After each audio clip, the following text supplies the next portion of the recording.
But I'm back again.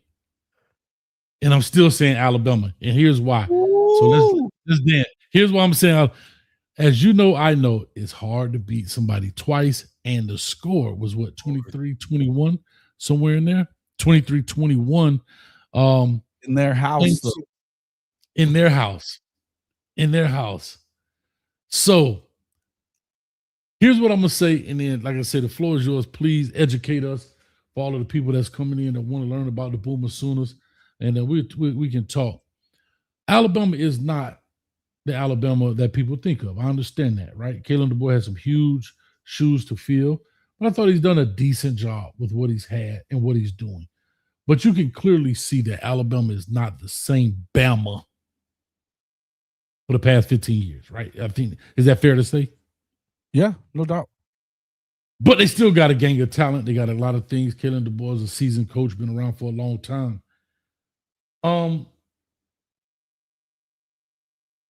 I think looking at the playoff, and we kind of touched on this on your show, an hour ago or so. I think Alabama has the most unfair road to this natty. Would you agree or disagree with that? Well, no. I think Alabama. Well, I think Alabama's got an unfair deal this weekend because they got to go to Norman and deal with the fan base that's going to be loud. I've been at pretty much every home game this year. This is the fan base that's been on another level as far as getting loud in this stadium, supporting their team. And it's a tough place to go play. I would say this: the difference in Oklahoma and Alabama right now in with Kalen DeBoer as their head coach, and I said this a little while ago. What I like about Oklahoma is it's not a question as to which team is the most physical. It's not even close. The most physical football team is wearing crimson and cream. It's Oklahoma. They out-physicaled them last year when they played them in Norman and won 24-3, and then they out-physicaled them again in Tuscaloosa. I was there for that one too. In their house too. I think that the difference between Bama with Saban and the difference in Bama with Kalen DeBoer is physicality. It ain't the same. These offensive-minded coaches that spread it out and throw the ball around and will not commit to the run, and we have not seen Alabama commit to the run. Fair enough. Physicality. Fair enough.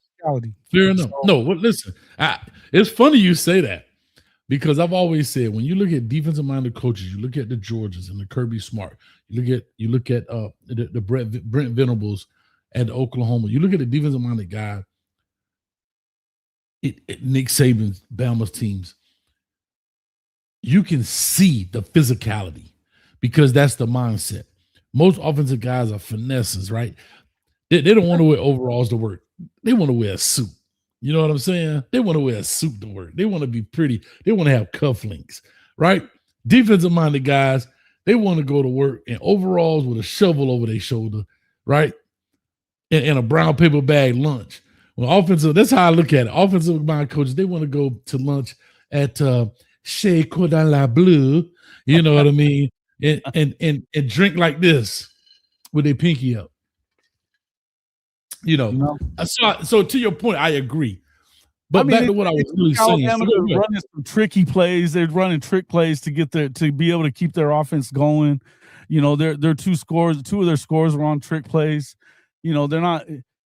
It's just not the same. They're not running look. If you look at what they look like, they stopped running the ball against Georgia, in a game that you got to be more physical. They didn't do it. They stopped doing it. I think they had 12 or 13 attempts. Georgia won that game handily and easily because they ran the ball 41 times. They didn't put Gunnar Stockton in a situation where he had to beat you with his arm. He threw 26 passes. He was 20 of 26. No interceptions. He did throw the 3 touchdowns, but it wasn't just because of that. They were running the shit out of the football. Right. And they're going to – the one thing that I got to worry about with Oklahoma is they haven't run the ball great for a lot of the year, but when they do commit to it with their running backs, they've done well with it. You got multiple backs that have had 100-yard games in the second half of the season. By the way, we haven't seen much of that coming from Oklahoma or from Alabama, and I mean to that extent, they had to go away from their running back game in the SEC championship, and they got Ty Simpson banged up doing it. And so to me, Ty Simpson was a lot healthier going into that game than I think he is coming into this one. I'm not saying that this is. I think that this is one of those games that it very easily could go the other way, but you got to come to Norman and deal with this. And we know that they couldn't do it last year, and you couldn't beat Oklahoma in your house this year. So you're going to tell me that we're just supposed to automatically believe that because you're Bama and because you got people saying dumb shit like Bama's everybody's Super Bowl all the time? Come on, man. We're not gonna talk about stuff like that. Get out of here. Nobody is Oklahoma's Super Bowl. Oklahoma, it ain't gonna be nobody's Super Bowl. It's gonna be Oklahoma's Super Bowl unless they're playing in the damn Super Bowl. So here's hold on, Jay. Let me ask you this. I just gotta ask you this. Because like you said, Ty Simpson got banged up in which game? In the Georgia game, right? And that's we didn't get a chance to dive into it. And I don't know how much time you have. Just let me know, please. I got plenty of time, man. As long as you want me, I'm here. All right, we rolling there. Let's ride. But here's what I'm asking. When I talked about the unfair advantage, and we didn't get a chance to dive into this when I was on your channel hour ago. But we were talking about these conference championship games. And that's where I said Alabama, in my opinion, got the unfair deal was as well as Georgia. However, they get a bye week. But Alabama goes and plays an additional game where the likelihood of more players getting beat up instead of healing happens, right? And this has had nothing to do with Oklahoma, what I'm saying. I'm just talking about the way in which things went. Then you come back now and you have to play, but you got to go play Oklahoma when an Ole Miss who sat out, they come back and play Tulane. Oregon, who didn't play conference, sits out, has to play a JMU.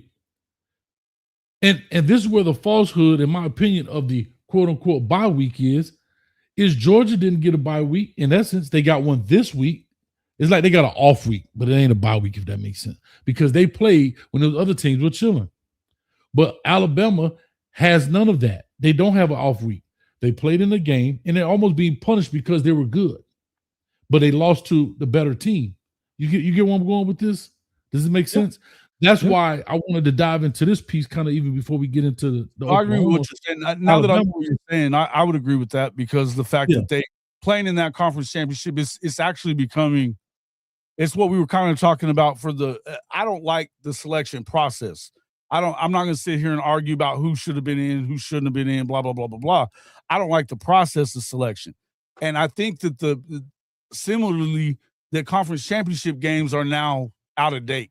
They're kind of outdated with the larger playoff.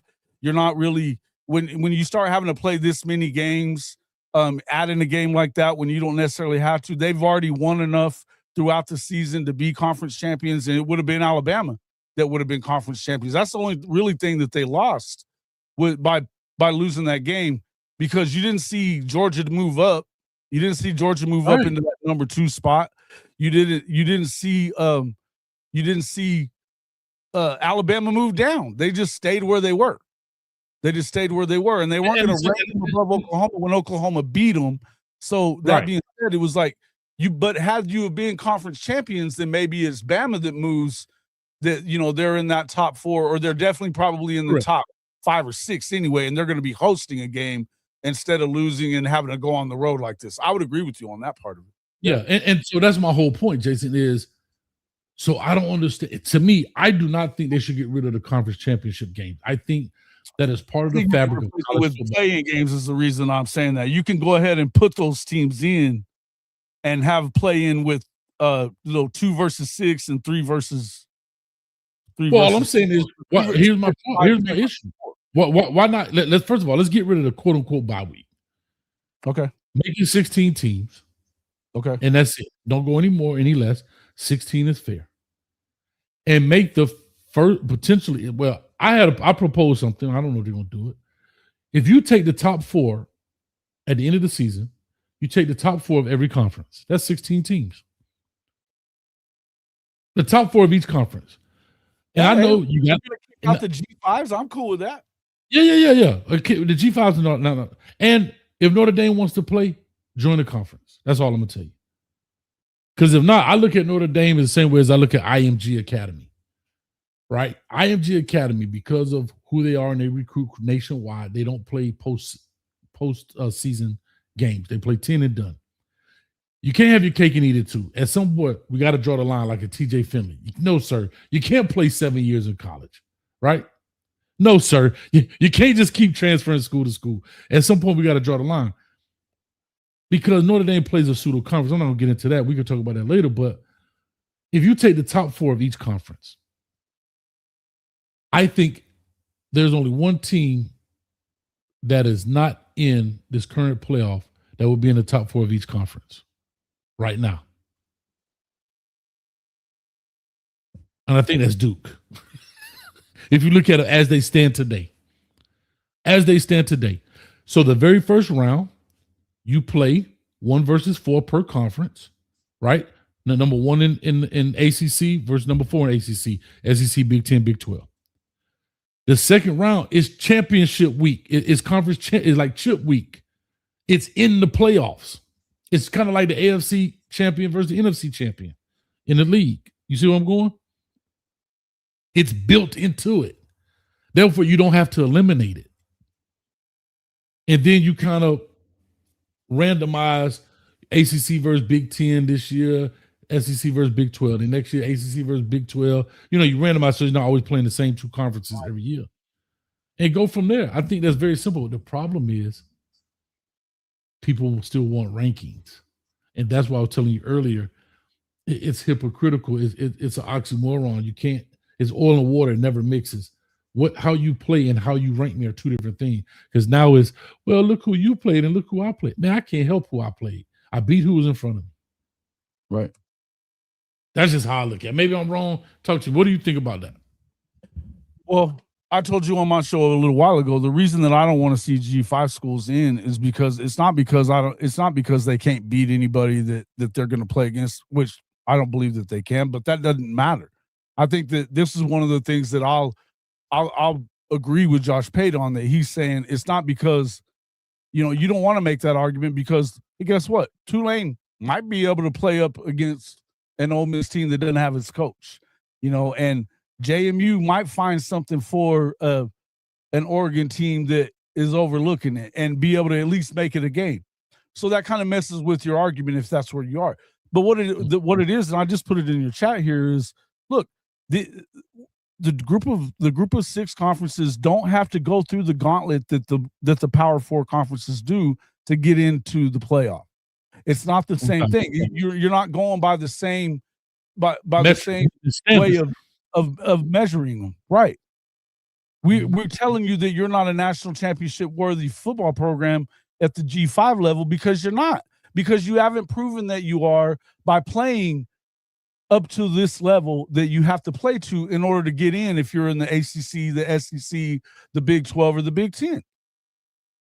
That's what it's about. This is college football owning their cake and eat it too. You don't see the 6A schools in high school playing the 5A school in the playoff because they got an extra spot. Right. There's tiers and there's levels to it, and there's a reason for that. And like I said, if you want to be a G5 school, if you're Tulane and you feel like you're big and bad enough, like we were saying on your show, petition to do what UCF has done. UCF said, you know what? We tired of playing in Conference USA and Sun Belt and all this, and we feel like we won enough games against bigger opponents. We're going to try our hand in the Big 12. And that's exactly what they did. They tried their hand, and eventually they'll be competitors and contenders at some point because I think they can do it. I just think they got to get their footing, but they'll be good. If you have the backing and you're able to bring in the type of players that can beat those teams, and you do beat them when you get your shots at them, eventually that will pull you into that, right? They will pull you into that. But that's the whole point is my only thing is that, I know we were talking about Notre Dame and them feeling a certain kind of way for being left out. And the truth is ESPN and Fox both wanted Notre Dame in. Don't get it twisted. They Of both course. wanted to win because the money follows Notre Dame around like mad. That they have more people watching them from week to week than almost anybody in the rest of the country. They got the Vatican, dog. I don't know if you saw my short. Did you see my YouTube short? Yes, the Vatican is with them. So that's the whole point. But to me, here's the deal. If anybody got screwed, to me, it was BYU. They're 11-1. The only team they lost to was the team they lost to in the championship game, and they don't get in. You know what? That they have an entire religion that roots for them too. Yeah. They do. And people don't realize that. They've been holding them back for a long time. Kalani Sitake, one of the best coaches in the country too. And they've got a team that plays good defense. They're good in the trenches. They're a Power 4 program, and they're the only ones that's the only conference in the Power 4 that isn't immune to that whole deal of if you lose in the conference championship game, then it doesn't hurt you. Right. It's hurt them. It's hurt them both years of the 12 team playoff. And to your point, and look what they've done with a true freshman quarterback. Mm-hmm. Like this dude was changing classes, putting his books in the locker last year. You know what I mean? Like when you put it in perspective.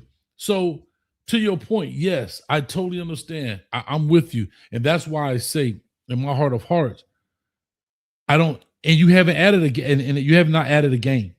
If you do it this way, you take the top 4 of each one, you have not added a game. It's the same amount of games going into the national championship game.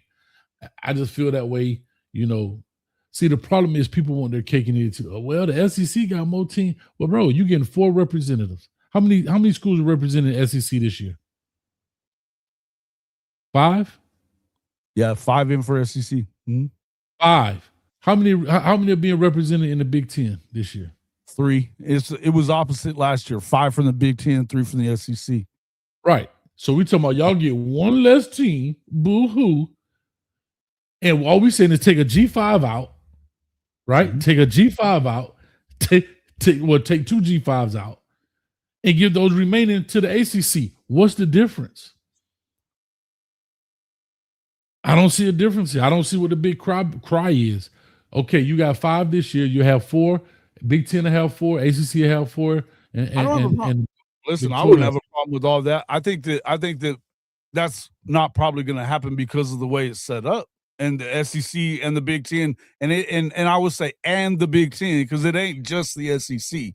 Everybody wants to make it out to just be the SEC, but they're bound and determined that they're winning all the championships, and they've been doing all this, and they're the ones making all the money. They want it this way. I thought though that the ACC and the Big 12 should have taken the 4-4-2-2, because I think that the Big 12, especially for the Big 12, you should have been okay with that, because if you're not going to get an 11-1 team in as a second team, when are you ever going to get a second team? You know, I think that it was a bad move on their part, and I'm not saying it's fair. I'm not saying it's fair, but I also say this. I say this all the time. Fair is where you go to judge pigs, man. They don't give a shit about fairness when it comes to all this. well, guess what? 10,000%. I mean, touche when you say that, because it is not about fairness. And I will say for my Canes right quick before we get back to Oklahoma, shout out to, and I want to say this on your show as well, but shout out to the Canes fan base.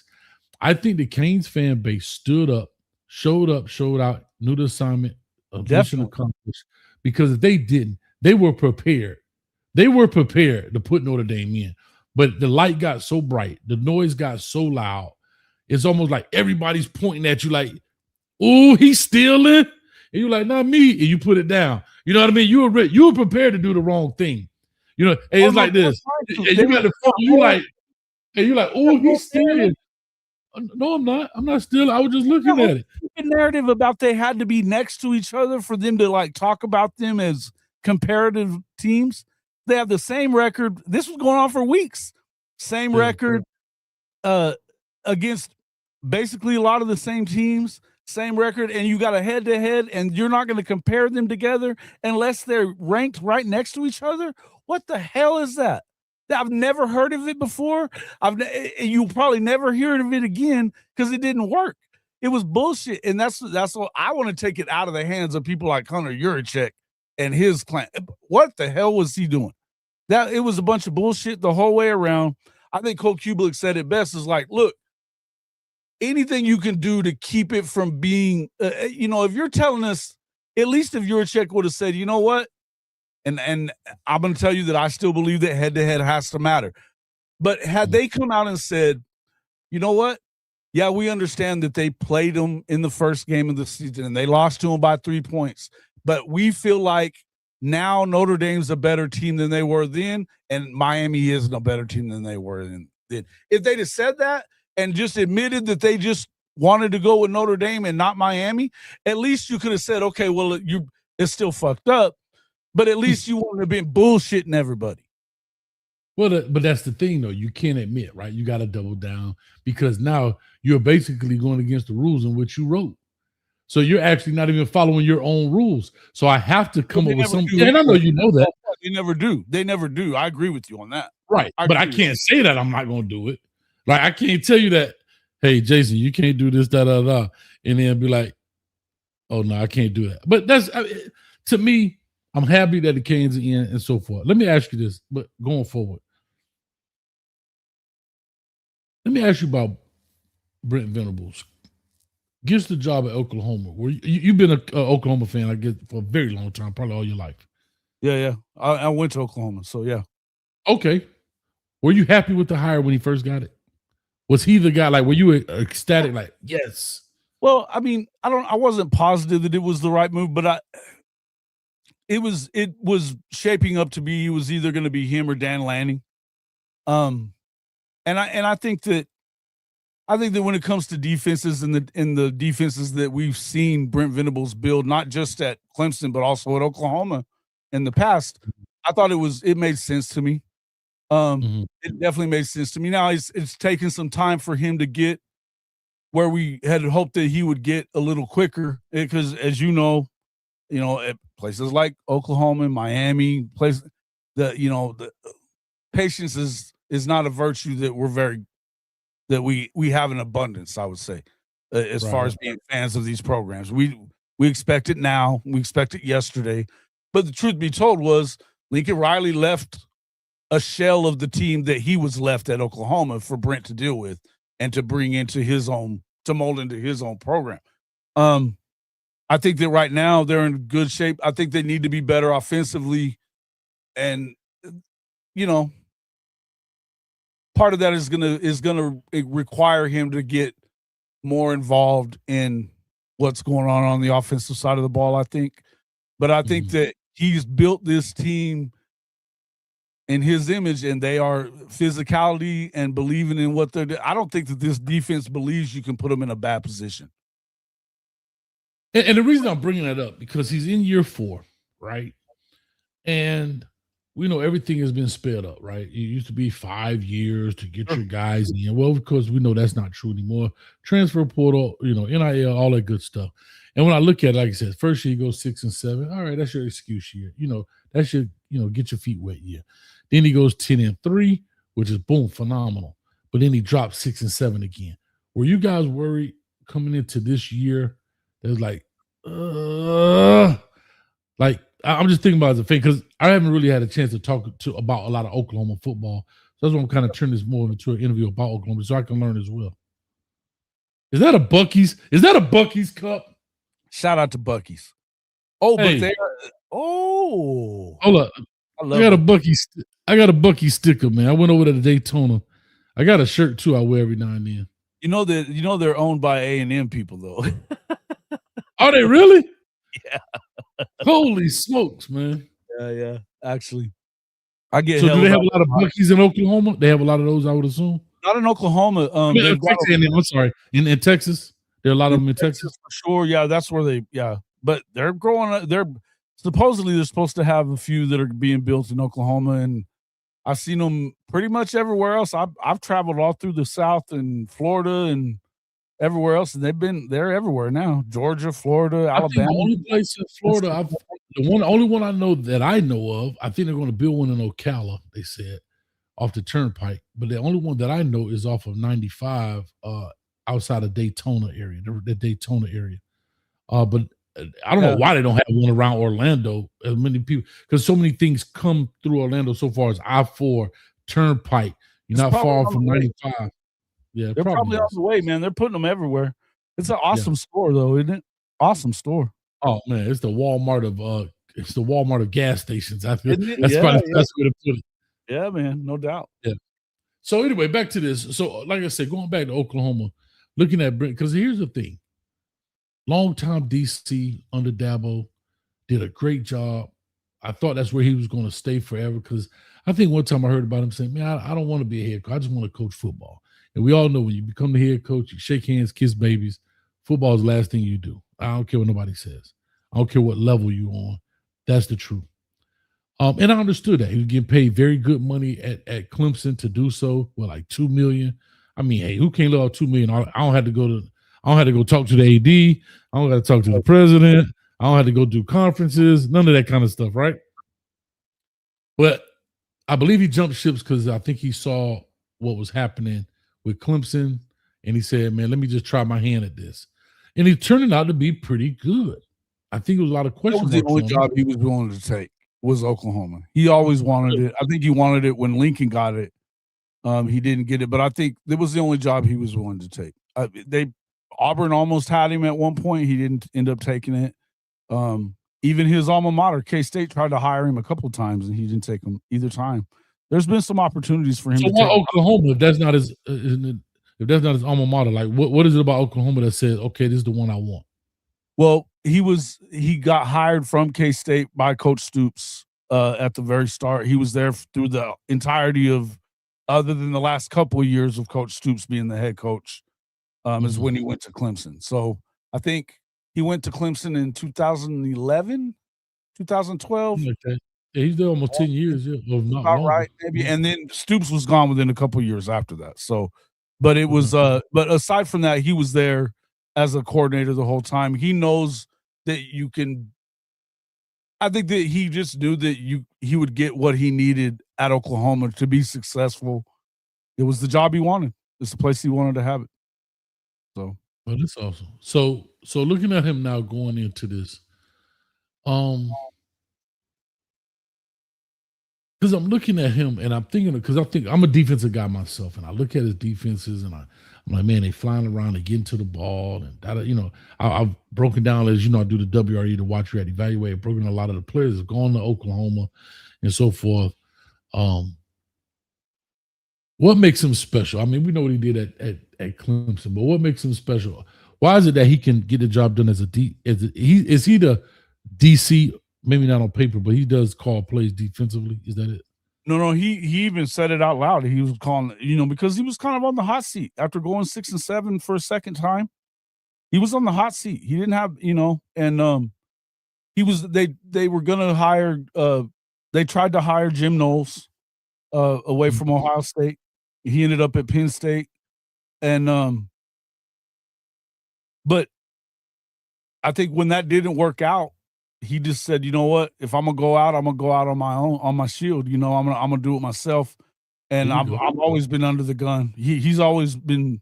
His line was that he's been coaching for his job his entire career. It ain't no different now, but he trusts himself, and I think that he was the right thing. I think he's the best defensive mind in the country. Period.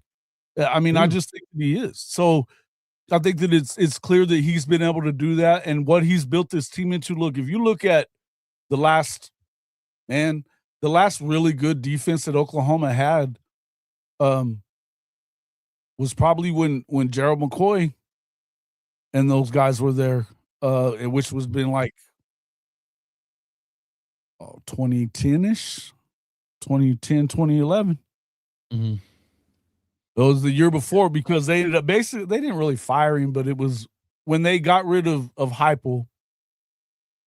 It wasn't a great defense either, but he went and Coach Stoops rehired his brother coming back from Arizona, wanted to make him co-DC again, and Coach Venables wasn't okay with that. That's why he ended up going to Clemson. It was look, it was what it was, but in the end, I would tell you that he's proven it. I mean, they go over there, Clemson. What have they been without him since he left? I think a lot of that has to do with the fact that that Dabo doesn't want to play the game. Well, I think two things. I think there's two things that's true. One, Dabo doesn't want to play the game, but Dabo also is, for lack of a better term, as I categorize him, and I think most people do, he's a CEO coach, right? Was never a play caller. So when Tony Elliott and those guys left and Brett Venables left, you literally took the foundation of Clemson away in regards of play structure. You know what I mean? You took both sides away. And that's what I say. That's what makes it so hard. I even talk about Miami with this with Mario Cristobal. Great offensive line coach, right? However, if Shannon Dawson leave, Corey Heatherman leave, you constantly starting over. But if you go look at the Josh Heupel, the Lincoln Riley, all of these, Dan Lanning, Kirby Smart, Nick Saban, only half of the side of the ball, like half of your side is going to start over. But you have what you want. When Brent Venables, his defense is going to be his defense, regardless of what they do on the offensive side. But when you got to do both sides, it's complete chaos. You know what I'm saying? It's complete chaos. And it makes it tough. Man, we got 242 people in the building. I appreciate y'all, man. We got 122 on Twitter. We got 81 on Coach Hayes and 41 on Hall of Fame football, man. We rocking and rolling. Make sure you hit the like, share, subscribe button on both channels because we simulcasting there as well. So make sure y'all do that as well. If you don't mind, man, I'm opening up the phone line. We could take a few of them in and we could talk about this, what people may want to do. Because, like I said, we want to also make sure that, you know, people give love. We talked about this on the show earlier. This ain't easy, man. This man was just on his show. I was just on his show. Now he on my show. And I'm doing my show. And here go the funny thing. Tell him, Jason, when did you hit me up? A couple of hours beforehand. Yeah. That's what I'm saying. We're going to make it happen. So all we asking for you to do at minimum is hit a free button that costs you literally nothing but a second or two of your time. Right? And so let me open up the phone. 5,000 subs on my channel, man. We'd be so glad to get it soon. Say it again. We're right on the verge of 5,000 subs on my channel. About 130 away from 5,000. So man, let's get the man 130. It was 237 in the building. Come on, y'all stop playing. Let me try the phone number up here, 862-799-9956. We'll take a few phone calls in here for the night. We already been on here for an hour. We're going to work for a little bit. Like I said, I'm not going to hold them long. And then we're going to have a great show up in here as well. Let me see. We got some visitors in the building. I can tell on here, right here. Shout out to the producer, LMV, for it. She got your link right there in the chat for you. So if you guys are new, click the link. Go ahead and subscribe and jump right back in. That's the producer. She's awesome. Yes, Jake Cruel is another one. Thank you, Sooner Cowboys. Man, I thought Jake Cruel, he's from around this area, actually, Orlando, but went to IMG. But man, I think he went to Bishop Moore first. I believe Bishop Moore right there. But anyway, super athlete, man. You know, he's a guy that understands that technique and work ethic is going to be the thing that catapults him beyond athleticism. Because he may not be the biggest, fastest, strongest. However, he understands that with his technique and the motor, he has to use that to overcome. What are your thoughts on Jake Cruel? Super excited about getting that guy, man. It was one of those guys that they were on him early on, Coach Bates and Coach Chavis. And, you know, it was down to it was definitely down to the wire of getting him. You know, you had a couple other programs that were really going after him hot and heavy as well. Texas, I think, was in on him. Alabama was in on him. Florida was really close to getting him. Colorado was on him. Colorado was damn sure on him. Yeah, listen, one thing I'll say about that, Coach Prime knows what he's doing with that recruiting, man. They wanted him. So, and, you know, now that it's an NIL game, there's more to it than just where you can go win and do all that other stuff, man. There's more to it. So, listen, I think that, and look, when you've got a guy like Warren Sapp is teaching defensive linemen, you know, you can get some dudes to come in there and work with you. You know what I mean? You can get some guys. And here's what I'll say. I mean, let's call it what it is. The young man, Jake Cruel, has a social media presence. Yeah. He's got quite a few subscribers. And I think he and his dad understood the long game, right? there are a lot of guys who play this game as a path to venture into other things, right? There are a lot of quarterbacks that are playing this game today so they could be a talking head tomorrow, if that makes sense. I actually said this as a defensive end. I know this is going to sound crazy. That's one of the very few, I know I'm going to sound real hypocritical when I say that, but one of the very few positions where you could truly be a loner, almost like cornerback, right? Yeah, you got to work with your safety, but you could be very individualized there and be a killer, Myles Garrett, on a bad team, right? And I thought Colorado would embrace the social media presence he had, because a lot of coaches, and I don't know this about Brett Venable, maybe you can educate me, a lot of coaches kind of shun away from that because they don't like that camera always spotlighting everything they do. You know what I mean? We want to live in the shadows sometimes. And I don't know if he still does his channel or not. I don't know. I was just saying, I thought that the Coach Prime thing would embrace what he does, because I know, I'll say this, I'll leave some schools nameless. They didn't like what he did from a social media perspective because they felt like that's where his focus was and not the game. Whatever, man. He's technically sound. He's at IMG where they eat and breathe football. You know what I mean? It's pretty wild. But no, you know what? I think a lot of it, you've got two IMG guys that were already there, and David Stone and you know, I know you got recruiting Stoney and Jaden Jackson a couple years ago, you know, coming in. So those guys, you know, they already knew him from there as well. I think that the fact that Coach Bates and Coach Chavis, you know, Todd Bates, he's a Bama guy, played in the NFL himself. He was able to bring in one of the best defensive line classes in history at Clemson in 2020. You know, that was one of the, they all ended up in the first round. You know, all those guys end up in the first round. This guy has put dudes in there. It's something that I think has a lot to do with it as well. So yeah, you got to play the long game if you're them. But as far as the social media stuff, you know, Oklahoma's one of the programs that's in with Learfield now. So they're doing a lot of work with them to help with their NIL stuff and getting them pushed into doing podcasts and doing stuff like that, content and all that kind of stuff. They've got there's a player driven show, the Red Dirt Media, that's been going on for 3 years, you know, at least 3 years. It may even be 4, but for sure 3 years that I know of. Sure. So that's something that, I think that early on, Coach Levy was really instrumental in that and allowing them to kind of do some of this stuff with the NIL, where Coach Venables didn't really want much to do with it. I think he was kind of taking the same tact as Dabo Swinney was at first, but he realized real quick that, you know, at Oklahoma, there was the people that matter and the powers that be. You know, they're like, no, we're gonna pay, and we gotta pay in order to be able to compete. So he's allowed I think that he's allowed people to do their jobs in that part of it. And going to getting a guy like Jim Nagy, who ran the Senior Bowl as your GM, you know, was a huge move on that part as well. I think that has a lot to do with it too. 100%. I'll just say this real quick before we get a Black Butterfly. We got Poole on the line. One of the key elements of being a good head coach, and I'm gonna get this from Coach Nick Saban, is that you don't know what you don't know. And when you don't know, you got to put the right people in place, right? Some things that nag you as a person may still be good for the team. And you have to know that. It may be a pet peeve to you, but it's still good for the team.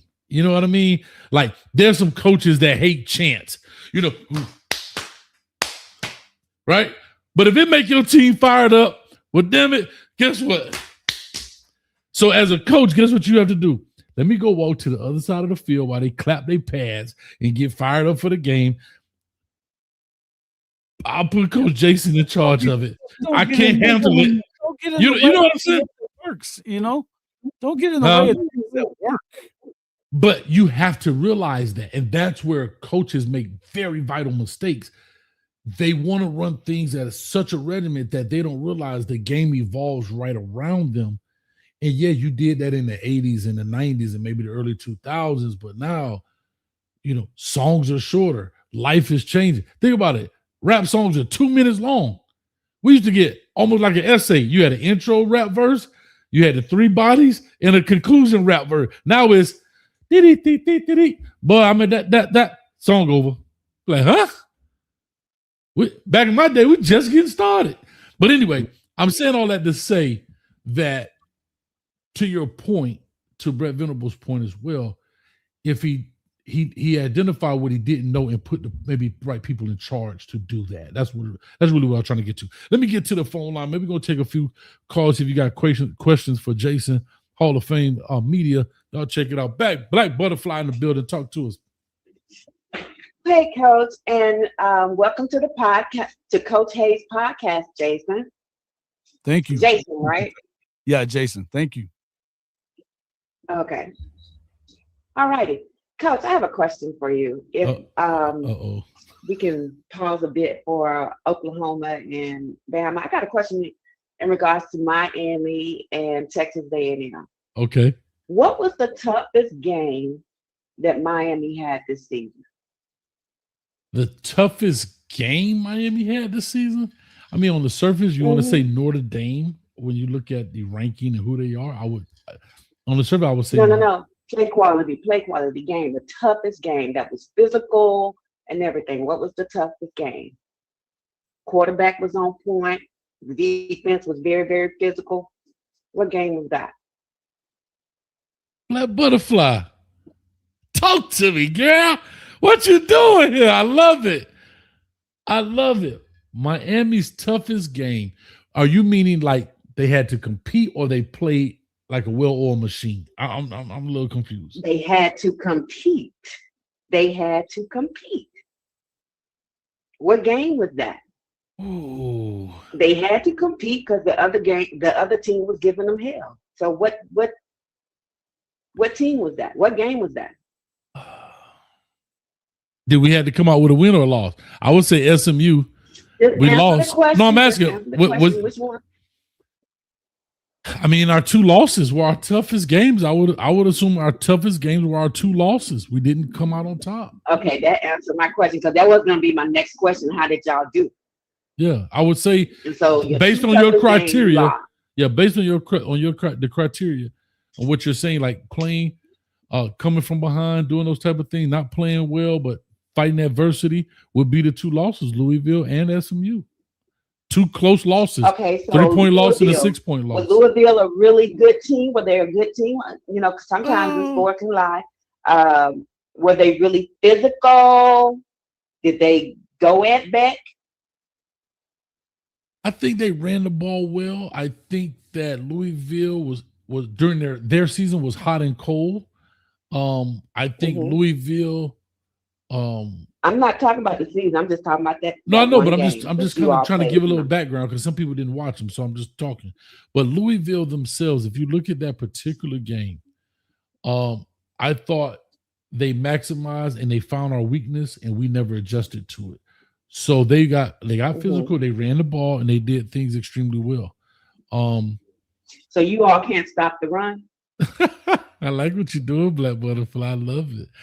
We actually can stop the run. We do an excellent job, actually. He's setting you up to shoot you down, Coach. Well, the reason I say that because we only gave up 119 yards rushing on Louisville. So that's not really, 119 total yards is not world beater in regards to stopping the run. So you said that they exposed your weakness and capitalized on it. So what was the weakness? Well, our edge, we didn't do a good job holding our edge. I talk about that all the time. Right there when they did that with Brown and those guys running the ball. And we didn't do a good job capitalizing. Again, we turned the ball over and so forth, but we didn't do a good job. So what kind of turnover? How many interceptions were thrown in that game? That's what we want too. I'm sorry, that's SMU. If I look at Miami Hurricane, I love Black Butterfly. She on me heavy. I'm loving it. But I think it was 4 actually. No, it was 2. No, I apologize. 4 interceptions. 4. Right? It was 4 interceptions. And so in that one game, right? And that's what killed drives. Yes, but go ahead. So those interceptions, were they caught or were they dropped interceptions? I don't think you could drop an interception. It'll be a PBU. Well, okay. You got me on that one. What I was trying to say, your boy was throwing it to the other team. Sometimes the defensive players drop it. Well, okay. So you got me on that one. So my question, the reason why I'm asking this is because I was trying to determine, well, that was the SMU. You said they had 4 interceptions, right? No, Louisville had 4. SMU, he had 2. Louisville, how many had 2? Mm-hmm. Okay. And what you think contributed to those interceptions? Was it because the defense was applying pressure? I think they did some things schematically that maybe he wasn't prepared for. I think some things he got rattled, and I think that's where Beck makes a mistake. He panics a little bit when it's not right, and he just throws it instead of just eating the sack sometimes. Sometimes he just made a bad throw, right? Just made a bad throw, bad read. But sometimes he does do that, and he doesn't have a couple of interceptions on his record because they actually just dropped the ball. So to your point, I get what you were saying. Right. Being funny, but yeah. Right. Okay. So I want to set the proper expectation because I know you're going to travel to College Station. I'm going, Butterfly. I'm going, baby. But I want to set the proper expectation. Because I've seen every game Beck has played with Georgia. And you just remember what I tell you. All right. Your boy is inconsistent. He's proven to be inconsistent. And he doesn't do well under pressure. And Texas A&M will be applying pressure on Beck. Can I ask a quick question to that? So I don't see Miami beating Texas A&M, and it's only because of your quarterback. Okay, real quick, Jason, want to ask you a question. Go ahead, Jason. Could you tell me of a quarterback that does a good job under pressure, a lot of pressure? Because you don't usually see a ton of, Beck. Let me tell you, I've seen every game Beck has played with Georgia. Okay, Beck is very inconsistent. A lot of times, they have a quarterback that doesn't do very well with just throwing it to the other team. Yeah, go ahead. A&M's quarterback does that too. Yeah, he's had at least 1 interception in the last 5 games. Well, that's better than 4. Shit, listen, first of all, Black Butterfly hates Beck. I think he had 3 of them in the first half against South Carolina, and they were down. We got happy to see him go. Well, he wasn't gonna be playing this year, no way. Even if he had stayed, we wanted him gone. He had 3 in the first half against South Carolina. If it's not South Carolina, they get their ass whipped in that game. So here's what I'm gonna tell you. So here's what I'll tell you, right? And I hear where she's coming from. But this is where as coordinators. But wait a minute, before you say that, Coach, wait. Let me interrupt. Because Jason, you kind of sparked my curiosity. So you think Miami is going to beat Texas A&M? I think that they can, yeah. I don't know for sure that they will, but I think they're a better team. Wait. So just go ahead and say, I know you're on Coach's podcast and everything, but we I think they're a better team. I think it's not 100, a buck. Yeah, we're keeping it a buck. I think I'm saying that right.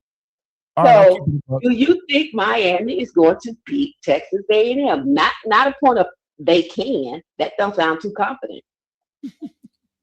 I do think they will. As long as I'm going to say this, I think they will. As long as you don't get some of the weird Mario Cristobal decisions during this game.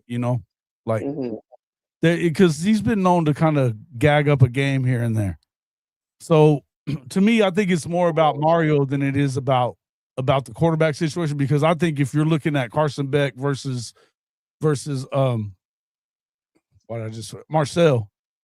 I think Marcel's not as good as Carson.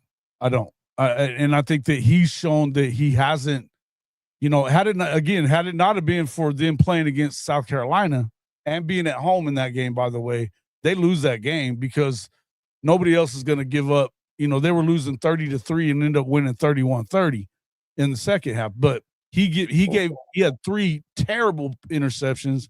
We've seen him throw the ball away a number to the Texas game. Go back and look at that. He played horribly in that game too. I think that you have a better situation at quarterback. I think that you have one of the best receivers in the country, especially even as a true freshman. And I also love what Miami has in the trenches, particularly on that defensive line. I don't know that they're going to be able to run the ball and just put the ball into their running back's hands and expect to win against Miami. I think they're going to have Marcel beat you, and I don't know that he can. So that's if I'm picking Miami, it's because again, now we've seen Coach Cristobal jack things up, but all in all, if I like player to player, I like the situation that Miami has a little better than what I don't believe in Marcel Reed very much. And I'll say this real quick for y'all going. You're right, and I try to stay away from this. I'm gonna do the Miami show tomorrow because I don't want to. You don't want to put everything on the table. However, if Miami can't lose if they don't kill themselves. The false start, the 3rd and 1, and your false start. Now it's 3rd and 6, and then you turn over. You don't keep the drive alive. You get a late hit, offsides for that kind of stuff. That's the stuff we have to eliminate. But for us as a team, and to your point, Jason, talent for talent, put both schools on the school bus and go play at the park. I think we whoop them all day, right? But when you put the people with the headsets on the sideline that's making decisions and who's in charge of the puppets and the puppeteers are making the decisions, then it creates a different variable. And I think that's the problem. So let me ask you this, because I'm interrupting. Please forgive me. Let me ask you this: do you think Texas A&M is do you think Louisville? You said Louisville. Mm-hmm. Do you think they're a better team than Texas A&M? No, but here's what do you think SMU is a better team than Texas A&M? No, I don't. But here's what I will say. I get where you're going with that. But here's what I will say. 1 + 1 in football is never 2. Sometimes we look at this team beat that team and that's why.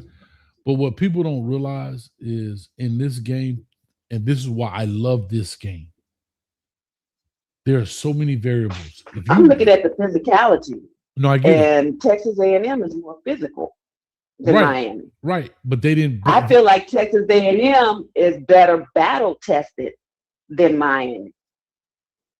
Whereas y'all only had 2 tough games that you lost.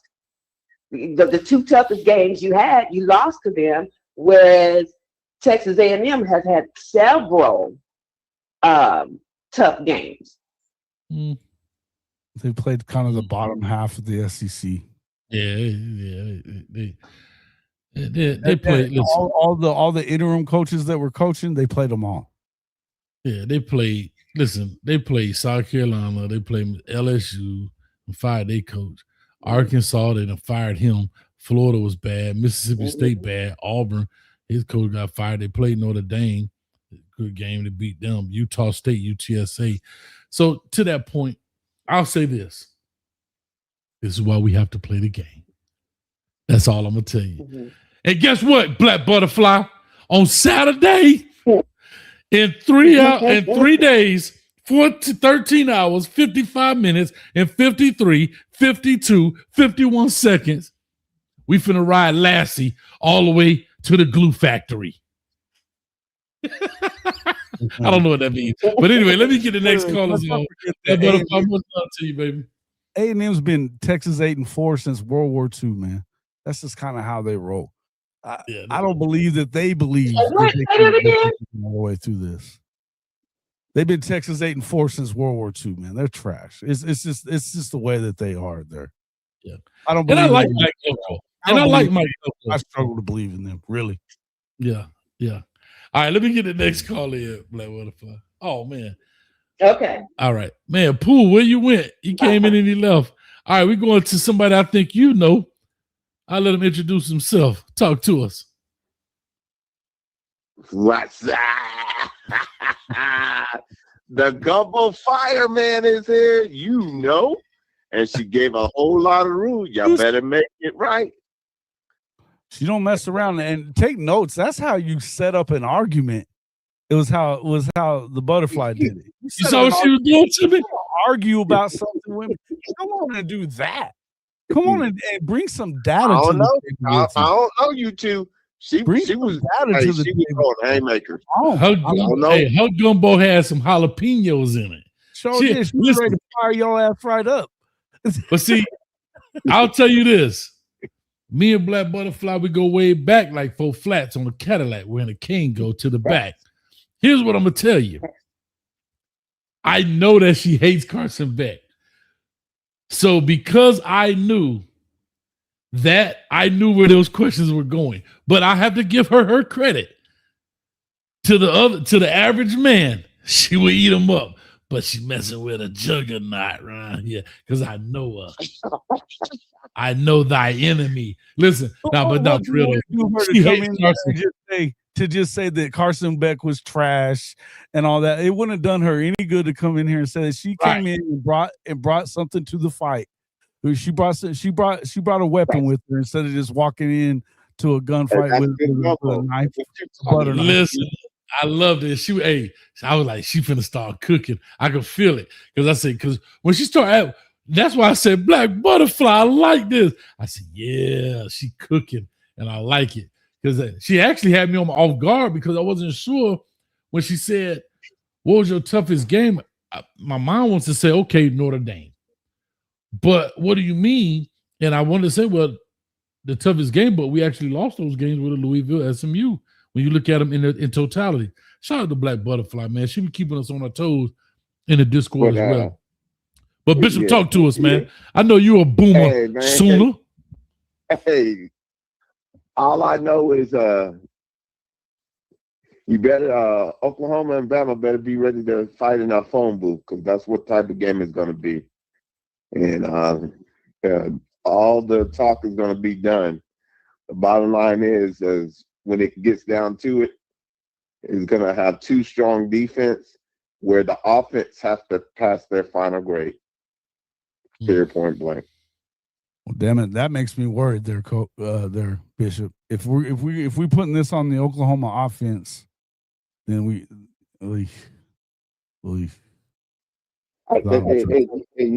Hey, much love, but the bottom line is that for both OCs coming out of the pack, one from Washington State, one from Washington, this game is going to be about throughout the season, you played enough games. Have you learned enough to make the necessary adjustments to be able to be effective and efficient to go along with your defense and your special teams? That's what it comes down to. And then on top of that, which defense loves the predicament that their offense put it in, and no matter what it does, they're going to still ride. And who's been forced by fire? Hold on. If you're going to really do this, though, here's the thing about that. Now, Bishop, you know damn good and well, I tell you how it is. And if this is where I'm going to tell you, if we're going to say that kind of stuff, then we need to start seeing that kind of shit out of our offensive coordinator and quarterback, because we're not seeing that. And on top of that, not only just out of them, we need to start seeing Mr. Head Coach take a little more interest in what you're doing offensively and say, hey, we need to do this, we need to do that. Run the running backs, run them. Or, hey, you know what? Get his ass out of the game. Because we haven't seen these things. And so if I'm concerned, I'm not concerned about Alabama. I'm concerned about Oklahoma. Facts. Okay. I'm concerned about Oklahoma and what they will and won't do offensively, because to me it feels, and I see a lot of the OU fans are out here doing this same stuff, to where it's like, oh, we've done this all year, we've done this. Our defense is that good. Yeah, our defense is that good. And guess what? It's put you in a position where I believe the winner of this game is going to beat the hell out of Indiana, because Indiana doesn't have the talent roster of either of these teams. And I think that they're coached very well. They're coached very well, but they haven't seen a defense like what they'll see against Oklahoma. But here's the deal. You've got to be able to go out there and make the plays that you need to make to win games on the offensive side. And sometimes you got to be willing to do whatever the hell that it is that you don't want to do, that we've seen Arbuckle continue to do from week to week. Look, they got through it and they went 10-2 with it. But at some point, we got to see better. And that, I think it's going to boil down to how willing is Coach Venables to put his foot down and say, this is what we got to do now. End of story. It's not. If you don't mind, let me interject for a second. I'm going to try to stay away from Indiana right now. But I ain't going to lie. I'm an Indiana fan on the low. I want Miami to play Indiana. Oh, damn. Against, come on, bro. I don't care. Again, 1 + 1 is not 2 in football. But what I will say, I don't know. I'm a fan. I want to see. Listen, I like Kirk Signetti. I like a trash talker. That boy say, I'm a winner. Google me. He had me right there. I'm a fan right there from that. Hey, dog, listen. I'm a bona fide certified state champion trash talker. And when he said, hey, all I do is win, Google me, I say, boy, I'm a number 1 fan over here. Now, when he go to play my beloved Canes, I don't know what a Hoosier is, but that job going to be obsolete. That's all I'm going to tell you. Louetta Wilson says, did Indiana have the same talent as Ohio State? No. But you know what Ohio State does every year? Lose a game to somebody they shouldn't lose to, like 4 in a row to them to Michigan. They've been known to get out coached. That's the point. And so, did it surprise me? What it makes me laugh is the whole 13-10 game. That was a defensive masterclass if you're listening to the Fox people, right? But when Oklahoma does it, they win 17-6 or 17-13. Then, they're just so bad on offense. Nobody wants to see them in the playoffs. They just went through the toughest schedule you could go through and got 10-2. And you got people that were talking about there's no way they go better than 7-5, like Joe Klatt, because of the schedule that they have going down the stretch. There's no way they're better than 7-5. Then they get to 10-2, and you're like, they suck on offense. I don't want to see them in the playoffs. Come on now. So here's my question. I'm looking at Oklahoma. What losses do y'all have this year? Ole Miss and Ole Miss and Texas. And Texas at the end. No, Texas at Huh? Your mic went out or something, buddy. You back? You good? But yeah. I'll fix it. Hold up. Oh, you good. You good, Jason. You good. Sometimes it switch out. All right. So Ole Miss, Texas. Ole Miss 34-26. Texas was. What was Texas? 23 something. No, I'm trying to look at it. Oklahoma 23-9. 24-9, 27-9, something like that. Something like that. 23-6. Okay, I'm looking at it here. 23-6. All right. So 23-6 and Ole Miss 34. So I didn't watch either one of those games, so I wouldn't be. I'm literally asking to ask because I don't know. So looking at Ole Miss, everybody knows. So Ole Miss, I don't know if I'm a Pete Golden fan. I'm not. Here's what I know about Pete Golden. Pete Golden got the key. That's not fair.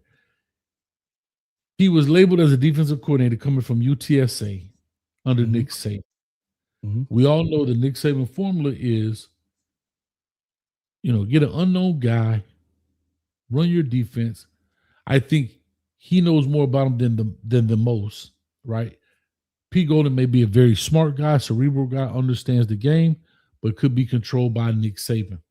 That's why Nick Saban never gets a defensive coordinator that is worth his own salt, if that makes sense, because you're not going to get pushed back. Pete Golden was happy just to be there and to learn from the GOAT. I get that. I understand the philosophy. Nothing wrong with that. And if you look at the offensive side of Nick Saban, he's going to get former head coaches, guys that can run their own side of the ball. They understand what it is to be a head coach. They understand the nuances of that. I get that. I understand that. But then Pete leaves from there and goes to Ole Miss under Lane Kiffin. I don't know if Pete has enough time on Taz as a solo defensive coordinator to be effective. What do you think, Jason? Am I wrong in what I'm saying? Yeah, head coach effective as a head coach. No, just as a defensive coordinator, because I'm looking how they played 34-26. No, and I don't know if Oklahoma lost that game. Oklahoma lost that game, and they didn't. A lot of it had to do with the fact that they didn't. Again, they didn't commit to the run with their running backs. Then in the second half, when it was clear that Coach Venables had gone to Arbuckle and said, "Run the damn football." They do. Mm-hmm. They get Xavier Robinson involved. He has over 100 yards. He has 2 big breakaway runs for touchdowns. They take the lead. Then they had a turnover on a punt return. They had a turnover. Yeah. And they didn't go back to the run game after that, not with the running back as it were, and they lost the game. I mean, they had momentum. They should have won the game. They didn't. I think part of that was, the other part was that, listen, I can't say anything bad about the way that offense played for Ole Miss. They had a good game plan. They had a quarterback that could do a little bit of both, and the field was sloppy. It'd been raining for days. You know how it is when the field gets sloppy. The offenses they're gonna do better because they know where they're going. The defense has to react. If it's slipping and sliding around, there were some issues. But I'll say that, look, he played really, really good. I really like the way that that we've seen. What's the kid's name? Damn it! Why am I? Oh, Trinidad Chambers. Trinidad Chambers played his ass off. Trinidad Chambers. Mm-hmm. So got to give him props for it. But Oklahoma had they got back in it and were winning the game, and they were down 10 at one point, weren't they, Bishop? Was it 10 or even? Yeah. So I wouldn't have expected them to come back from that, but they get momentum back. They're ahead in the game, and they ended up losing it. But to be able to go on the road and beat the number 1 offense in the SEC in their house at Tennessee in the blackout night that they did, to do the same thing 2 weeks later, to go on the road and shut down and win the game against Alabama at Tuscaloosa. And they had the longest home winning streak going after they had knocked out Georgia. I think it's something to be said for that. The problem is that at some point you're gonna go up against a situation where you're gonna have a full on game plan from somebody, that they're gonna play good enough offense and good enough defense, and we're gonna find out when that is. You're gonna have to do something pretty well, and not turn the ball over, play clean. We haven't seen them do that yet. And so I don't know how you can expect them to do that, Bishop, if we haven't seen them do it. And I keep hearing it from everybody, but I hadn't seen them do it yet. Well, Bishop, here's what I'm gonna say. I'm making special gumbo. You better make some sticky hand gumbo. No fumble. No fumble y'all need gumbo. To keep it straight. And when Miss Black Father 5 and people like that come, y'all need to keep serving this spicy gumbo. Keep it on one. I love it. Well, Bishop, let me get Pool in here. Smooth. Yeah. Call back in, Smooth. You coming up next, man. We're gonna take a couple more calls. We're gonna be up out of here in about 15 minutes. Like I said, what are you, about an hour behind me? Where, how far behind me are you? An hour behind? Yeah, I'm an hour behind. I'm here as long as you need me. Real quick, man. I gotta ask you a question, and I might be a little jealous, but I'm proud of you if it's what I think it is. Don't you have the rolling studio?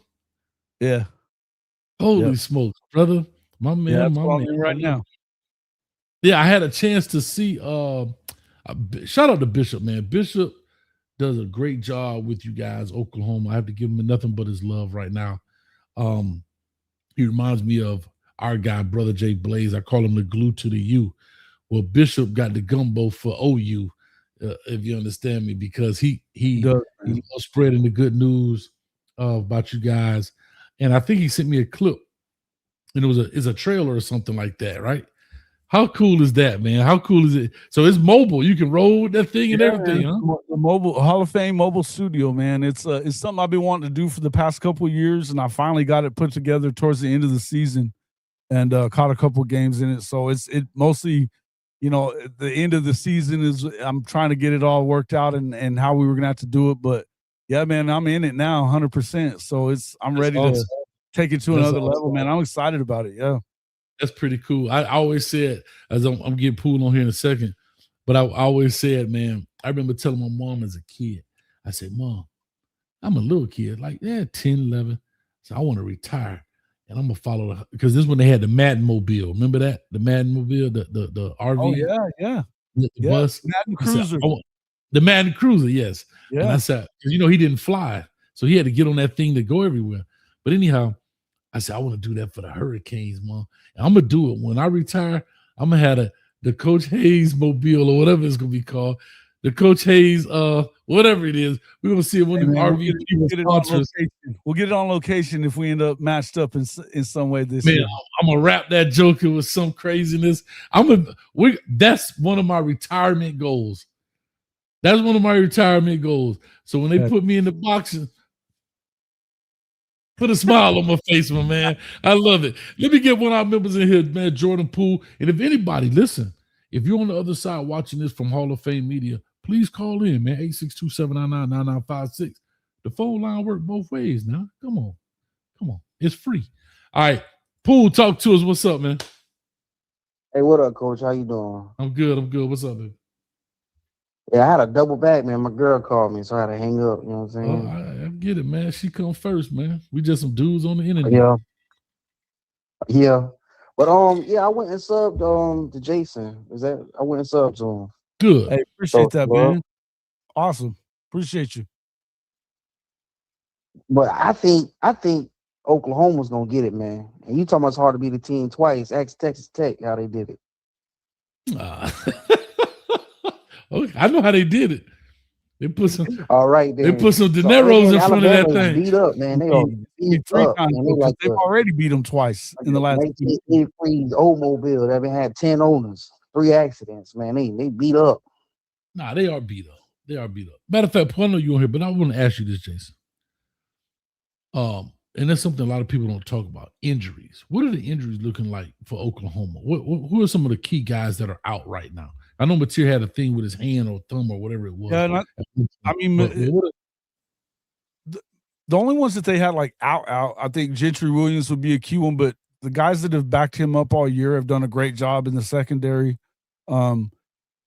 Apparently we're getting Sexton maybe coming back at left tackle, but the guy that replaced him has done probably a better job. So he's a true freshman, but he's been really good.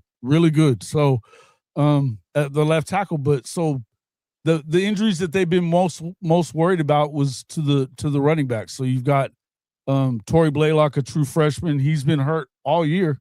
He's played every game. And then you have Xavier Robinson that didn't play as much. He did play in the last game, but they were both banged up just from usage. But so they should be good to go. Honestly, they're expecting to get R. Mason Thomas back, who's their best pass rusher. So that's big. Honestly, the situation injury-wise is pretty good for OU whenever you look at it stacked up against Alabama right now. All right, Poole, talk to us, man. What's on your mind? Oh man, I had a call in because Black Butterfly, boy, she's just being I had to, man. Got me about to put that Kendrick Lamar on how to pimp a butterfly.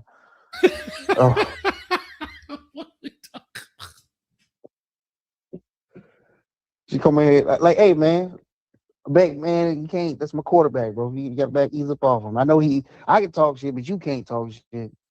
I hear you, man. Y'all too funny, man. And then she trying to do the SMU and Well, she doesn't like. Well, she doesn't like Carson Beck. She's a Georgia fan. She just doesn't like Carson Beck. I get it. Yeah, I get it. You know what I'm saying? But hey, if we see them in the playoffs, she could put a head between the legs and kiss her ass goodbye because it's over with. You know what I'm saying? Kiss the baby, man. I love it. I love it. Shout out to Bishop. See, look at Bishop still working around here, man. Come on, Bishop. Man. Hard working man out here, man. But no, but seriously, I mean, let me ask you this. You said Oklahoma win. I do think Alabama is beat up. I just say it's hard to beat them twice. I got 10 chicken wings on this game, Jason and Pooh, just to let y'all know. 10 lemon pepper wings with extra ranch and blue cheese. I don't know. But anyway, I just said it because and I guess to your point, if it's fair, go what do you say, judge a pig or something like that you said earlier. But Not a fair. I just bars right there. That was a bar. That was a bar. That was a bar. Matter of fact, let me hit you with the DJ horn. Let me hit you with the DJ horn right here. You ready? I said the DJ horn. Don DeMarco. So here's what I'm. Yeah. So, and again, like I said, I look at Oklahoma. Alabama. They so beat up, and then they go play a tough Georgia team. They beat up, and they say everybody back there chilling, getting the icy hot. You good? Well, let me get in this ice bath. You know what I'm saying? They getting their toes rubbed. Alabama, and they're just still fighting, man. Like, we in championship rounds, bro. Yeah. It's just, I don't know, man. We'll see. And then it adds up too, man. Like, you might not show up, you're injured on the depth chart, but man, this knee hurt, just a little bruised, a little longer. You know what I'm saying? Your ankle hurt with every other step. Mm-hmm. Especially when you in the trenches like they was, man. They ran like 5 games in a row, back to back. Then we had to go play Georgia. It was a physical game because Georgia was pounding them, running that ball. Yeah. And then they was selling out to stop the run. Most definitely. So that's all. I gotta rock with them Sooners, man.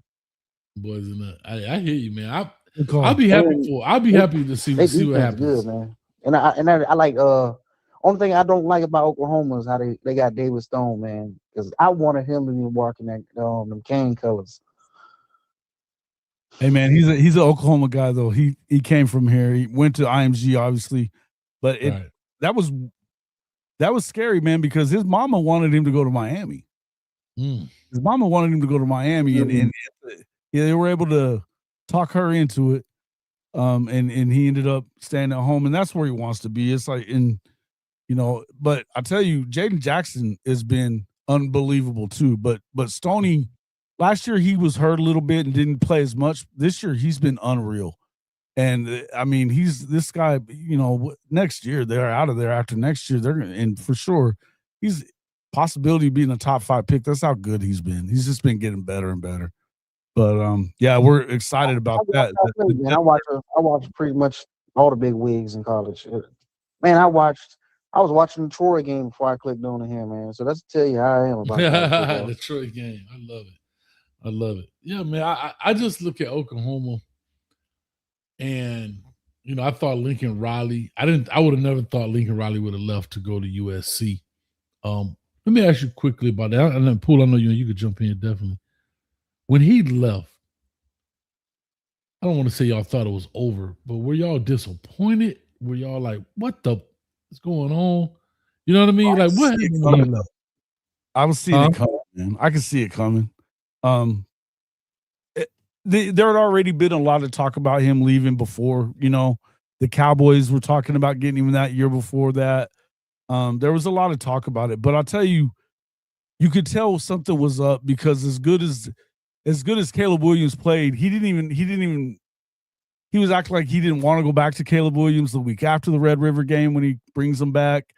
There was something, and they were having tough game after tough game against teams they should have been just beating the brakes off of. So something wasn't going well. Come to find out, he was recruiting for USC all damn year. I mean, what we found out was that Lincoln Riley is slimy on the slimiest of the slimy motherfuckers. This dude was terrible. He had coaches recruiting for USC as early as Iowa State. And Iowa State was like week 5. So this had been coming for a while. The way that he left was what sucked. And, because he basically tried to burn the program down on the way out, man. He really did. And so it doesn't surprise me that he hasn't really found the same success because, I mean, Coach Stoops left him a well-oiled and working Ferrari. And he was the OC at the time, right? When Stoops was there, right? Yeah. So I mean, he didn't have to hire a single coach whenever Stoops left. I mean, plain and simple, all he had to do was just turn the key on.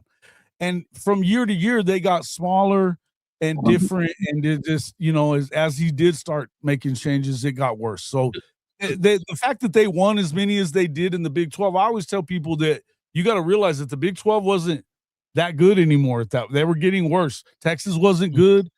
Oklahoma State was it was them and Baylor that were really going up against them. And with those are the teams that are really, because I mean, Oklahoma State's a joke, but I mean, I'm a man. I'm 40. Take them shots. Take them shots, man. It was a joke, but yeah, it was a lot of smoke and mirrors that made it look like what it was. But when they get to the playoff, they get the shit kicked out of them. Other than that Georgia game that they could have won if not for the fact that Lincoln kind of took his foot off the gas and didn't really know what to do. When he got that situation. I'll say this. I broke down Caleb Williams. I think Caleb Williams was one of the first players I broke down on this channel when he was at Gonzaga Prep or whatever it's called in DC. Phenomenal. I'm like, man, this dude is phenomenal. Like, holy smokes. He's good, but he's soft too, man. Well, but you got to remember at that time, I'm looking at him from a high school perspective. Like, yeah. Oh man, he was phenomenal, and I'm like, man, this dude. And then he goes there, and again, Spencer Rattler. I think he was part of the QB1 series or whatever it was. And so, am I right? Wasn't he part of one of those? Yeah, he series? Was. That was a terrible look, Spencer. By the way, terrible look. And then, I mean, it was a terrible because it was something that he did, and remember, like I don't know what he did, don't care. Just his attitude too. His attitude was sucky, and I remember watching that thinking, why the fuck are we bringing this guy in? Yeah, but first of all, who allowed them to edit it that way, right? If I'm the dad or mom, I'm like, first of all, I'm not signing nothing unless I got final rights of the editing. I want to sit in the room because can I tell you this? You can make anybody look any kind of way. You could cut this show up right here and make it look like me and you have argued for 30 minutes. You could literally cut this show up, put it on the Instagram reel. You on top, me on right here. He looked like an ass, but they had plenty of footage to make him do so as well. No, of course, 100%. But you get what you get, and I'll say that. And so when Lincoln Riley made that change with Caleb, I was like, "Hey, this dude gonna take over." Blah blah blah. Now NFL is a whole different story. But anyway, Poole talk to us, man. I got the loquacious E. Brown back there. I know LMV. I caught myself. She talking about pause, but that LMV always on it because I said Jason on top and me on the bottom. But it's Instagram. I don't know what to say, LMV. Anyway, I love the team. I feel like y'all coaching switch up is better for y'all program. I think Caleb Bourne's ceiling is higher than Lincoln Riley's ceiling. To be honest. And then like that defense he had at Alabama. Not Alabama. Clemson when he had Isaiah Simmons.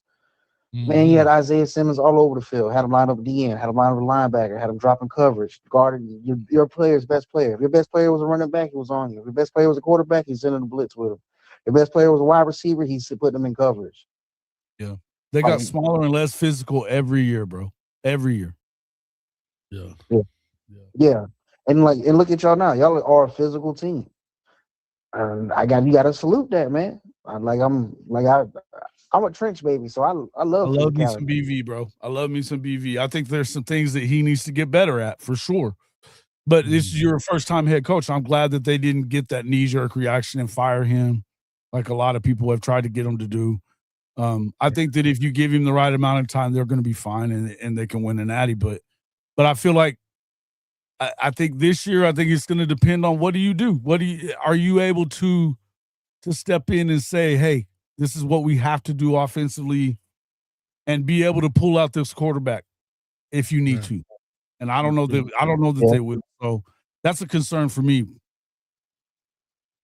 And then being the most physical team doesn't always guarantee a win because if you looked at us versus Louisville and SMU, if you actually look at the field in the game breakdown, Miami was the more physical team. We were. It's just that costly mistakes cost us. Yeah, they cost us, but they also took advantage took advantage of our physicalness, right?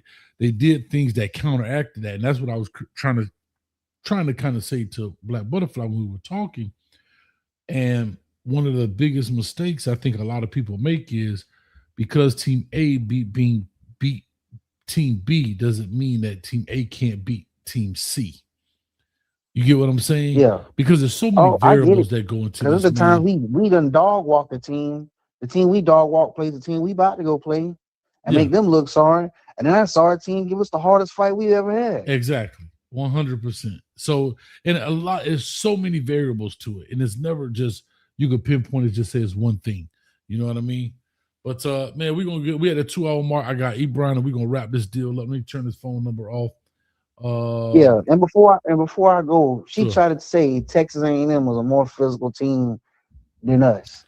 Man, get out of here. Go watch that Texas tape, man. You don't watch Texas them. tape series. You ain't no real study.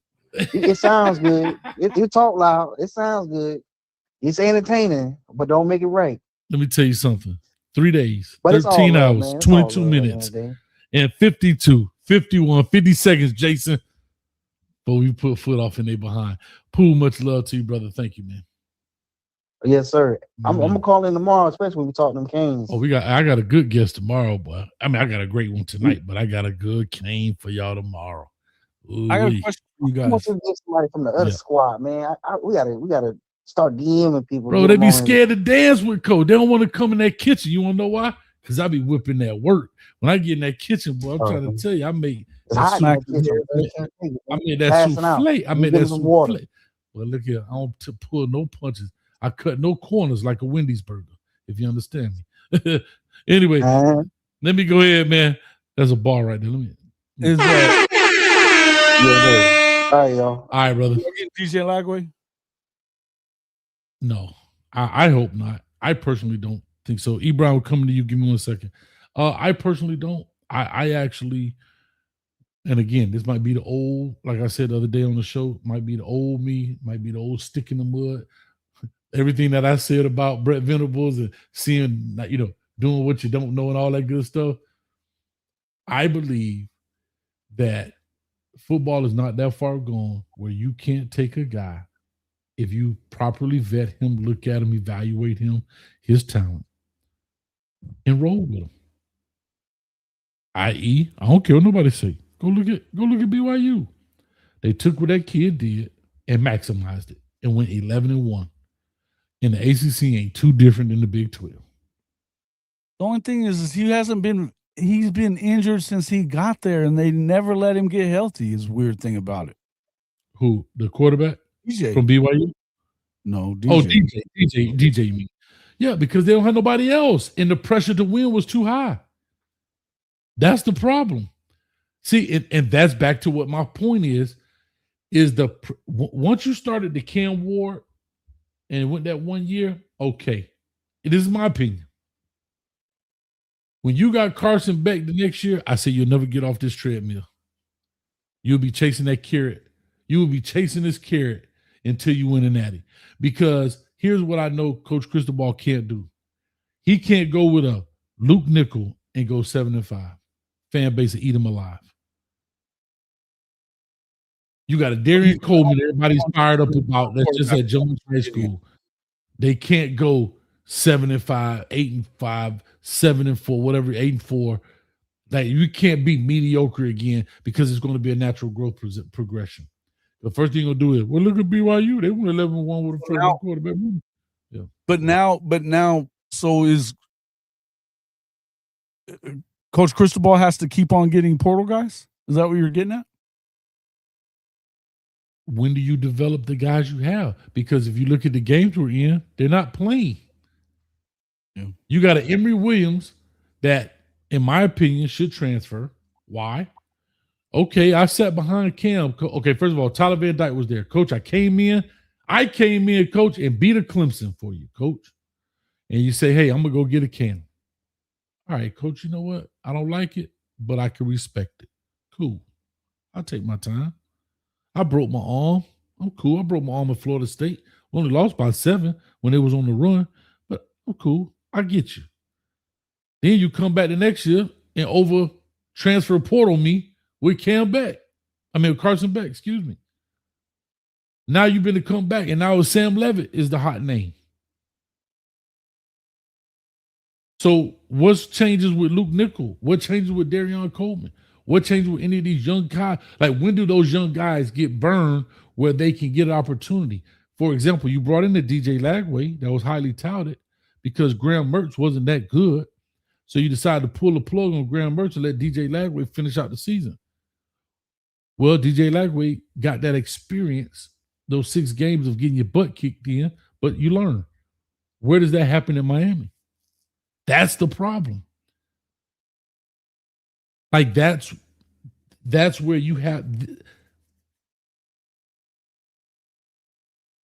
you set the bar high with 2 substitutes, and now you can't afford to say, hey, let me go with the young dude and go 8-4. And you didn't go 10-2 to play. You didn't go 10-2 and make the conference championship. We got in the playoff by the hair of us, chinny chin chin. Right. And then to say, hey, let's go another year or 2 with a Luke Nickel. As a coach, I get it. It's hard. It's a hard deal, but it's whatever. That's how I feel. But let me get E. Brown on the line. We could close this deal out, man. It's been a great episode, great show. Thank you, Jason, man. Really appreciate you. It's been fun. Anytime. Man, where are you located? You're in Oklahoma? And I'm in Oklahoma now. Yeah. All right, man. I want to come. What do you call it? The Hall of Fame media? The Hall of Fame, the Hall of Fame caravan here, man. Come on now. I love it. The Hall of Fame caravan. I love it. I want to get me one. Y'all clap it up for the loquacious E. Brown. If you're not asleep, you will be in the next 3 minutes. If you love applesauce, so does he. Spill it on the shirt every night. And if you don't have batteries for your remote control, he probably stole them and put them in the freezer. This is what he does. Y'all clap it up for the loquacious E. Brown. Well, listen, good afternoon to your guest, Jason. Hey, Jason, don't listen to the vacillating, bloviating, and pontificating from the coach here right now, okay? Just don't listen to it. But I do want to say this. I mean, you are a Sooner boomer. You are a Sooner fan. And I want to just tap into your mind a little bit. I want to, I haven't been a Sooner fan since the days of Billy Sims and the Selman brothers and Barry Switzer and those guys. But see, you're a Sooner fan now. And on Friday night, we're going to have, for the 3rd time this year, Bama and the Sooners. I think the second or third time this year. So what I want to ask you is, for me as a fan who's looking at these two teams, this is an interesting game. I want to know what are the tangibles? What are the tangibles that separate Bama from Oklahoma? Now, when we talk about tangibles, we're talking about measurables like who's the speedier team, who's the slower team, who has the most explosiveness. That's the tangible part. Then we're going to look at the intangible parts. The intangible part is who is the most toughest, the most competitive. So let's start with the tangibles. Which team has the most tangibles, Oklahoma or Alabama? So I can make a decision when I make this $1,000 bet. Who should I pick? The tangibles for me, the tangibles for me would be toughness and physicality, and I think that's squarely on Oklahoma. They out-physical them the past 2 times they played them. They've made them one-dimensional. You can't run the football on them, whether it be with a running quarterback. They weren't able to do it with Jalen Milroe, and they didn't give up a ton on the ground the other way. Now, the running backs, they probably had a better game against them running the ball than one would have expected. But I would just tell you that toughness, and they're going to get out. So the tangible part is their pass rush, their physicality, what they're going to do there. They put Ty Simpson in a blender in their house, and they're going to be the more physical of the 2 teams. That's what I think is the most the biggest part for that. Shout out to Really Flawed real quick. And but also I would also say as far as explosiveness, obviously on offense, they've been better on offense. They have. There's just no two ways around it. They throw the ball better. They've hadn't turned the ball over as far as throwing it the way that John Mateer has at Oklahoma. I think that Oklahoma has the ability to be a better offense than what it's been, but it hasn't been. So, I mean, if we're just talking about reality, they've been better offensively. That didn't help them in their last two meetings with Oklahoma, because the last two times that Oklahoma's played them, they haven't had good offense. I believe that it's as big a. I think it's going to be the same as it was even in. I think they're a little more banged up than they were when we saw them in week 10 or whatever it was, 10 or 11. I think that's one of those deals that you've got a better opportunity now. You've got some pass rusher back. Your best pass rusher will be back. And they're going to continue to get after the quarterback. I think he's a little banged up. As far as explosive players are concerned, they've got them, but the main one that they were able to move the ball through the air with was their tight end, and he's just coming back from an injury. I'm not too sure how ready he's going to be going up against OU. We'll see, man. But I think that if you look at the defense is definitely in favor of Oklahoma. Offensively, if they can get their offense going and not turn the ball over, that's the struggle for them. They turned it over 3 times against them last time. I think but their offense is definitely more explosive than Oklahoma's has been, for sure. Okay, so based on what you're telling me, because they always say defense wins championships. So what essentially what you're saying is that it'll be a safe assumption to think that Oklahoma's going to win this game on Friday night. I would, what I didn't add in there is we have the best kicker in the country. He's 7 for 7 from 55 and in on the season. He's hit 24 in a row. Our special teams have been fantastic as well. If it turns into a kicking game, OU wins every time. So the Lou Groza Award winner, he's been money. He's made 24 in a row since he missed his first kick of the year. So I like their opportunity there. So yeah. Okay, so listen, that's a key point, because I think that the game was a toss-up. I thought the game could be a tie. But if you got the best kicker, then that'll pull it over to you a little bit. I think that Oklahoma's going to win the game, but I think that that win is going to be determined by a kick. It's going to be determined by a field goal. And just to hear it coming from you as a diehard Sooner fan, that just cements what I've thought all along, that Oklahoma will pull this game out, which is what I want to see. Because the reason why I say that is because now if Oklahoma wins, they go on to play whom I'm at a loss for that side of the playoff schedule to see who's going to win. But if Oklahoma wins, who do they play next? Indiana. Oof. Or they play Indiana? Yes. I think whoever wins I'm this going game. to make a pinky statement. I think that if Oklahoma got into the game with Indiana, Oklahoma will win that game. I'm going to say that. I think that if Oklahoma got into a game with Indiana, they will win that football game. Mr. Brown, I'm with you on that. And go ahead. I'm sorry. No, he said he was with you. He said he was with you 100% on that. Yes, I think that Oklahoma will beat Indiana, and at some point I think it will be University of Miami, because I think the University of Miami. Listen, I'm a Miami fan, and I'm not being a Miami homer. I think Miami is going to win. You will see Oklahoma and Miami playing it's going to be Oklahoma and Miami playing against each other at some point during the playoffs. And this conversation between you and the coach will be very interesting at that point. Oh, yeah. And, you know, listen, no disrespect to you, Jason, but the University of Miami will wallywop the Sooners. What is wallywop? I'm sorry. Anyway. You'll wallywop the Sooners. Okay? Wallywop or mollywop? He don't know. Yeah, he has no idea. Don't worry about it. Just go with it. We'll wallywop the Sooners. He has no clue. I think that, you know, I've seen Oklahoma play, and I like their toughness.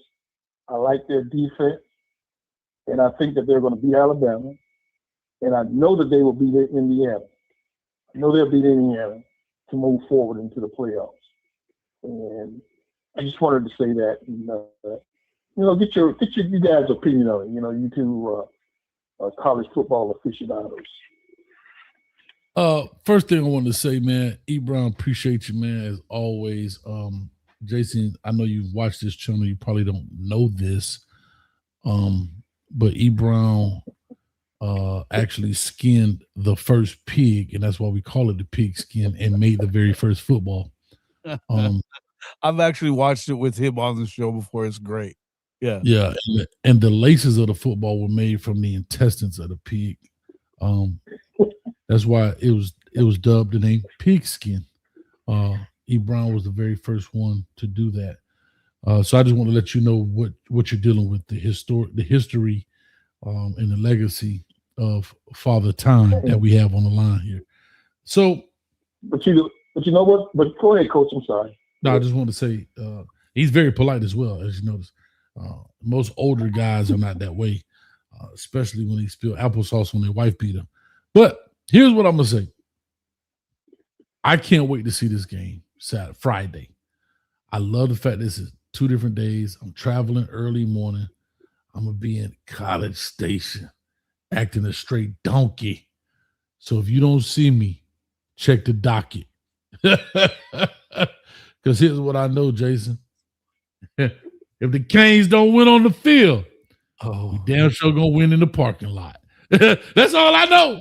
I don't know nothing else. Hey, don't be down there acting crazy in College Station, big dog. I'm just saying. Don't do that. Went on vacation, came back on probation. I'm here for it. That's all I know. I'm sitting Mario I'm sitting Mario Cristobal. Listen, I'm sitting Mario Cristobal and the Hurricanes my bill. You understand me? Because I came down there. I'm just gonna make a warning. I've covered games in College Station a bunch as a reporter. They're a little strange down there. Just keep that in mind before you go acting crazy, okay? I'm gonna just say this. Can I say this one thing before I go? I'm gonna say this one thing before I go. I hope you're listening. Y'all ready? Let me get real close. Make sure when Malachi Tony get in the end zone, we looking for that state trooper. Yes, sir. We looking for that state trooper. I hope he back there. For real, man. I'm just letting you know. I bet you won't push that one. I bet that. Huh? Because there's some Canes over here. That's all I'm telling you. Bro, I'm just telling you. Hey, when 10 come through, you better make room. That's all I'm going to tell you. Anyway, I'm talking about trash. But anyway, I'm just having a good time, man. E. Brown, hold tight. Jason, man, let the people know where they can find you. If they haven't already, let them know where they can find you. And this ain't going to be your last time. I promise you, my brother. I really enjoyed the football conversation, man. 250 people in the building, man. Twitter, Facebook, YouTube, and both channels. Let the people know where they can find you. I think LMB put it up in the chat, if I'm not mistaken. Yeah, I really appreciate you having me on, Coach. It was a lot of fun talking, and I love talking ball. So anytime you love me on, I'll be here. But we got to have you back on our channel as well. It's Hall of Fame College Football. It's at HOF-CFB right here on YouTube. You can find me on Twitter as well. I got a new Twitter, so I'll have to pop that in there. But yeah, you can find me on Twitter as well. It's Jason Watkins, Hall of Fame College Football. So make sure you guys get over there and check us out, man. We'd love to have you. We like to talk ball. We talk Oklahoma, but we talk about we talk about college football as a whole. I've covered as a reporter. I've covered college football for the better part of 20 years off and on. So Awesome. I just enjoy talking about ball all the way around. So definitely down for my Sooners, but I love watching college football and talking ball. So thanks for having me, man. I appreciate you. Anytime. Same here, man. Like I said, that was the Coach Me Coach podcast. Everybody know I love my Canes. We're going to talk Canes football. I got a day for that. But for some reason, these people don't care. They want to talk about them all the time. If you notice, the show is red and black. Got nothing to do with orange. I don't even wear Miami gear. I had a Miami shirt on an hour ago, right, for your show. The background was orange and green. I try to make all of those subtle things, but they go to tell you how crazy these Cane fans are. They don't care. They colorblind too. They thought that red was green. They don't care. But anyway, now we having a good time. We appreciate y'all. Thank y'all so much. I'm going to flip this if you want to hold tight, Jason. I also want to say this. Any part of this show, please feel free to cut up, use, put on Instagram, Javi. Please feel free, brother. Do whatever you choose with it, man. But use my good side when you do it. That's all I'm saying. Nah, you're good, man. Much fun to you. And I'm gonna get my man Sharp Shooter Sports on too. We got to get him together too. I think he works with you guys some. Am I correct or wrong? Yeah, that's our boy Brinsky Sharp, man. Appreciate him a lot. We do a lot of work with those dudes. It's the sharpshooters, but you should definitely check them out. Always got a great Yeah. We've been back and forth, kind of like how we were. Yeah, kind of like how we were, man. We just got to get it together because everybody got things going on in life, and you just happened to hit me at the right time, and the schedules worked out perfectly, man. And it was actually perfect setup. So, like I said, we'll definitely catch you. Let me do this. I'm gonna flip scripts 1 second. That didn't work. Here it is. There we go. Bingo. So thank you guys for coming out. Appreciate everybody. Much love, everybody. Make sure you hit the like, share, subscribe button on the way out. Notification bell as well. And we'll catch you tomorrow, 8:30 Eastern Standard Time for Canes Talk Live, right here on the Coach Me Coach podcast with your boy, Coach Hayes. Peace. Boy, E. Brown, so old. His social security number is 1. That's all I know. That's all I know. Social security numbers don't start at 1. Yours do. Yours do, because you that old. You started it off. 00-00. Yeah, that was 000. That was Jesus' number. You can't write that thing. Stop it.